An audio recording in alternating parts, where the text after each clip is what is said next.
Welcome once again to Lehto's Law. Here's Steve Lehto. I had a story cross my desk and hit my radar all on my own, but here we are. This is from WANE out of Toledo, Ohio.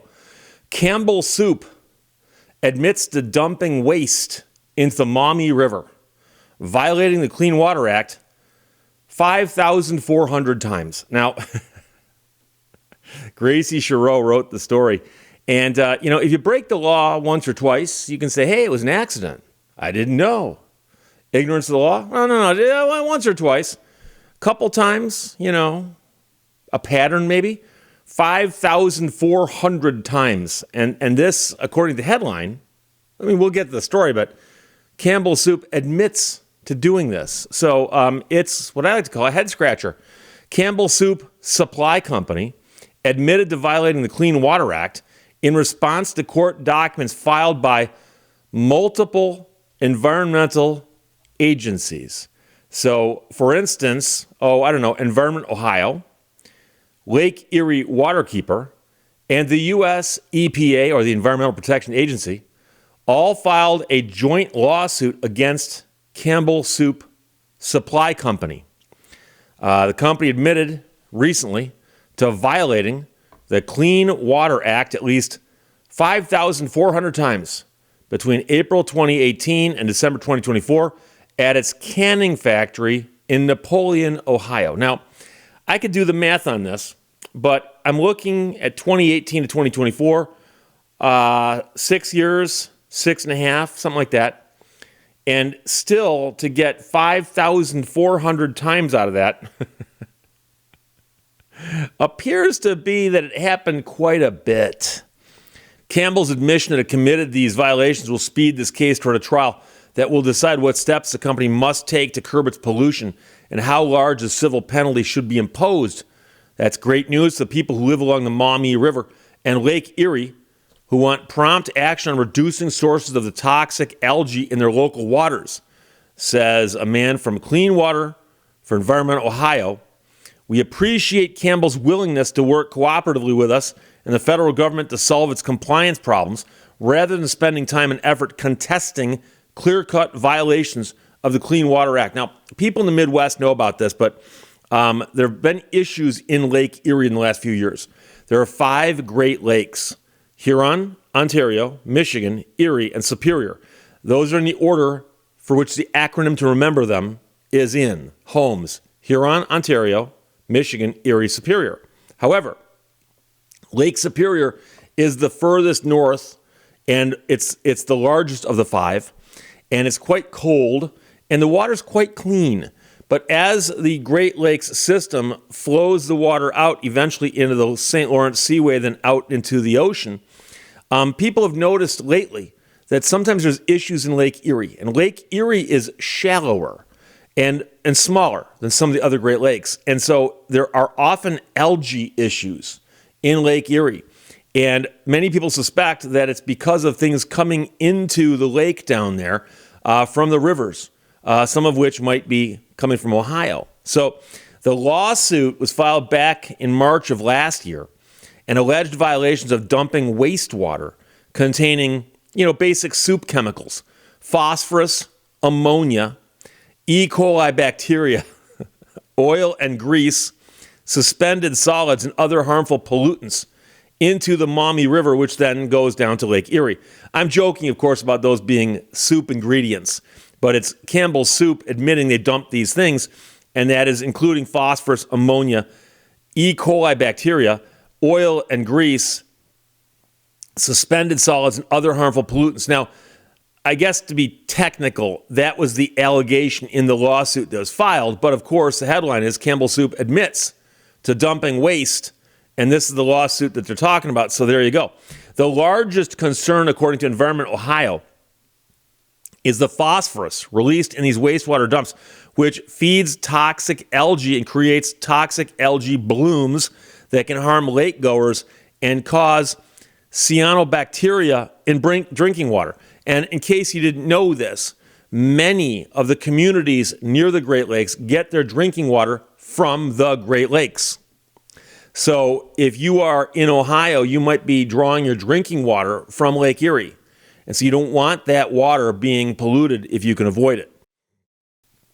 Pollution flowing into western Lake Erie from the Maumee River containing Campbell's phosphorus discharges contributes to the lake's toxic algal blooms, explained Lake Erie waterkeeper spokesperson. She's been there since 2004. Bringing an end to Campbell's violations will help water quality in the river and Lake Erie and demonstrates the power citizen enforcement suits have to drive meaningful environmental progress. A joint stipulation to the liability requires Campbell, which is a subsidiary of the Campbell Soup Company, to agree not to assert any defense to liability for the violation and admit that citizen groups were harmed, allowing them the legal right to sue for enforcement of the Clean Water Act alongside the government. So there's all kinds of technical requirements in a lawsuit. And you make a bunch of allegations and the other side can deny them or admit them. And apparently they've entered into a stipulation where they're saying, look, we admit to these things. We're going to skip over the liability arguments and just say, yes, we're liable. And then we can figure out later what the harm was. And they also admit that there was harm. Because that, as you can imagine, can be a defense to a lawsuit. Yeah, I did something, but it didn't harm anybody. So they're admitting there was harm. The next step in this process would be determining a penalty that requires a reduction of waste emissions and what should be paid to penalize the company for its years of waste dumping. And I certainly hope that paying for waste dumping and penalizing them would involve money for cleanup if necessary, and what they can do to remedy the situation, if anything. I hope they can do that. So Environment Ohio, Lake Erie Waterkeeper, and the U.S. EPA anticipate going to trial next year, and that will be simply to determine the appropriate penalty for Campbell's years of now admitted violations. So keep in mind, there's a couple things I often talk about here, and one of them is that if you're looking at whether or not you have a viable lawsuit means you need to have two things: liability and damages. It's possible somebody can be liable for something that no one is harmed. So if no one is harmed, there's no damages, presumably. I'm talking generally here. So liability, but no harm, and think of these things as multiplied together. So liability, but no harm is liability times 0 equals nothing. There are also situations where people are harmed, but no one is liable somehow. These things happen. Therefore, 0 liability times big harm still equals 0. So you need to have both liability and harm. And so a big corporation will often look at a situation like this and go, oh, they're accusing us of having violated the Clean Water Act 5,400 times. Without even knowing any of the facts, then my first thought would be, okay, let's do what we can to whittle the number down. How many can they prove? Can they prove 5,400? If they're alleging 5,400, they might only be able to prove 3,000 or 2,000. And, we can knock that down, and you'll whittle it down at every step. But the fact that they're admitting this is a huge step, and it would be a huge victory for the people who brought the lawsuit. And so I can tell you that in 34 years of practicing law, I've filed countless lawsuits. And I've had defendants who dug their heels in and fought the silliest defenses to lawsuits they could never win. And I've also seen it before where somebody just rolls over and says, something, you got us. I actually can think of an example where I filed a lawsuit against a company, and an attorney called me the day after the company was served and said, who do we make the check out to? My first question was, who is this again? Because I'm the attorney on this case. And the case was so fresh in my office that when he said the name, I didn't recognize it because I just filed it the day before. It couldn't be that case, could it? Yes, we just got served.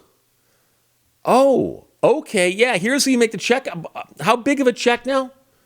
We're going to give you every single penny you're asking for in your lawsuit. Am I being punked? Is it? Do you guys watch MTV? Like what? So you have no idea, but here it's impressive. And I'm going to tell you right now, on the one hand, you look at Campbell's and go, okay, you violated federal law 5,000 times. There's a problem there, a systemic problem. maybe somebody needs to take a look at that and ask, how did that happen? And how do we keep it from happening? But somebody also stepped up and goes, yes, we did this. Presumably by admitting it, that's the first step towards stopping it and not doing it again, and then remedying what we did. So it's a huge step in the right direction. So like I said, people in the Midwest, especially in southeastern Michigan, northeastern Ohio, and Pennsylvania, and some parts of New York, are familiar with Lake Erie, quite familiar with it. And news stories pop up about these algae blooms every summer, it seems. And perhaps this is a step in the right direction to make those go away. So it's good news. It was reported, WANE. Gracie Chareau wrote that. And Campbell Soup admits to dumping waste into the Maumee River and violating the Clean Water Act 5,400 times. Questions or comments, put them below. Let's talk to you later. Bye-bye. Thank you for watching Lehto's Law. Any way the wind blows doesn't really matter to me.